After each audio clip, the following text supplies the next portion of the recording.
50,000 लोगों की सूची है, अप्रूव सूची है। उस 50,000 में मात्र 4,000 लोगों को ये जीआर की राशि देने की बात की है।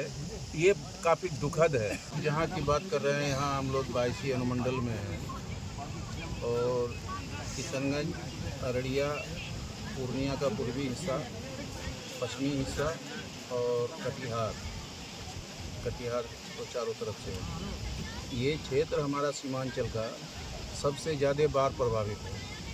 यहाँ पर हमारे यहाँ 22 अनुमंडल में महानंदा है, कनकई है, परवान है, पनार है, दास है, मेची है। कई नदी हमारे यहाँ है जो हर साल बाढ़ आती है और इस बाढ़ से हर साल तबाही होती है।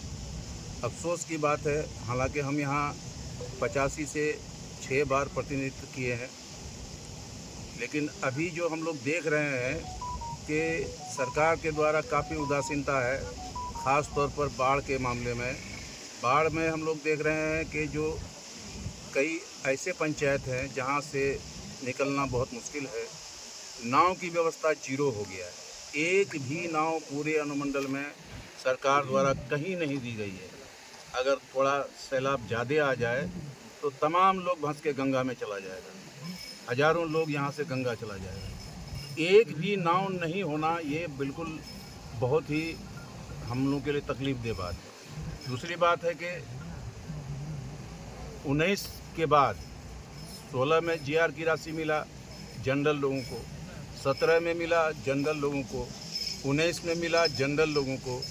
इस बार भी जो सैलाब आया है 24 में, इस बार भी सैलाब बड़े पैमाने पर आया है और हर गांव में, हर गली में पानी चला गया है और अधिकांश घरों में पानी चला गया है।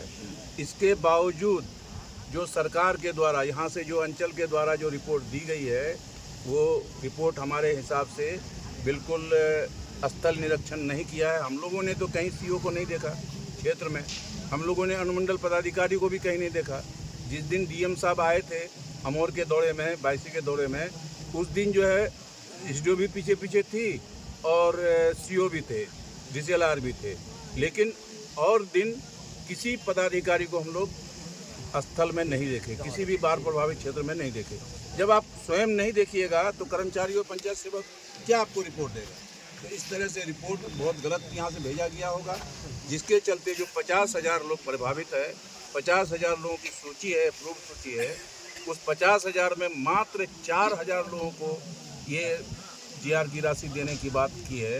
ये काफ़ी दुखद है, जिसके चलते हमारे यहाँ के जितने भी जनप्रतिनिधि हैं वो लोग तय किया कि भाई हम लोग 4,000 में एक पंचायत में 200, 300, 250 ऐसे करके पड़ेगा।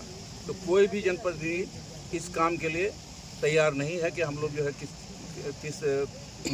किस बुनियाद पर हम लोग जो है ये किसको छांटेंगे, किसको काटेंगे, किसको देंगे। तो ये लोग असमर्थ है इसको बंटवारा करने में। तो ये मुखिया संघ के द्वारा ही निर्णय लिया गया है कि हम लोग अनिश्चितकालीन धरना देंगे और हम लोग जो है 50,000 लोगों को ये जब तक जीआर की राशि नहीं स्वीकृत होता है तब तक हम लोग धरना में रहेंगे। हमारे तरफ से ये मांग हुई है कि हमारे जो जनप्रतिनिधि हैं सीमांचल के, यहाँ के जनप्रतिनिधि हमारे सैयद रुकनुद्दीन साहब, माननीय विधायक 22, तमाम लोगों को ऑर्गेनाइज करें।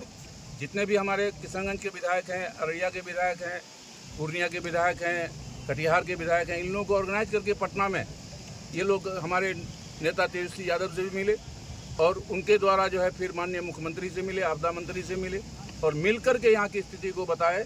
और यहाँ 100% 100% जेन्युइन है, कोई गलत नहीं है कि गलत मांग हो रही है। 100% लोगों को जो है ये 50,000 लोगों को आपदा की राशि मिलना चाहिए। डगरवा हमारे बगल में है, इसी विधानसभा में है। डगरवा में 5 पंचायत तो 100% क्षतिग्रस्त है।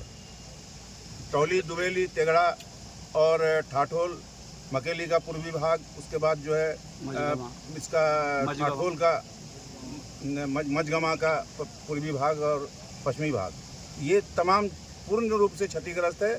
और बीच में कई पंचायत बुआड़ी है या और कई पंचायत है जो आंशिक है। तो कुल मिलाकर हमारे इलाके में जो सबसे ज़्यादा क्षति है पूर्णिया जिला में, तो पश्चिमी बेल्ट में रुपोली साइड में है कोसी के चलते, और हमारे यहाँ पूर्वी बेल्ट में 22 अनुमंडल तो बिल्कुल साफ है, कहीं बचा हुआ नहीं है। तो ये पूर्ण रूप से हम लोगों को यहाँ जीआर की राशि तमाम 50,000 प्रभावित परिवारों को मिलना चाहिए, यही मांग है। और हम फिर पुनः तमाम जनप्रतिनिधि को कहेंगे कि ये लोग जो है जाकर के माननीय मुख्यमंत्री से मिल करके स्थिति से अवगत कराए और तमाम लोगों को जीआर की राशि दिलाने में ये लोग सहयोग करें। अब तक धरना में विभाग के लोग से जुड़े हुए कोई भी अधिकारी आए हैं, क्या कुछ सुनने का प्रयास किए? कि हम तो अभी तुरंत आए हैं, अब कोई आया है कि नहीं आएंगे, या आएंगे कब आएंगे नहीं आएंगे, कोई खरीद तो हम तो ये भी कहेंगे मुखिया लोग आगे बढ़े हैं, तो जितने जवान सब हैं वो लोग भूख हड़ताल पर बैठे हैं, उम्र दराज सब बैठेगा तो फिर दिक्कत हो जाएगी। तो जितने भी जवान लोग हैं माननीय मुखिया में, ये लोग अनिश्चितकालीन भूख हड़ताल भी करे, मुस्तैद है, भूख हड़ताल में बैठे और हम लोग जो है रहेंगे, साथ में रहेंगे कम से कम 10 मुखिया थे। हाँ, जब तक भूख हड़ताल नहीं करेंगे, जब तक जो है मरण अवस्था में नहीं आएंगे, तब तक सरकार नहीं सुनेगी। यही हम लोग समझ रहे हैं। इन्हीं बातों के साथ बहुत बहुत धन्यवाद।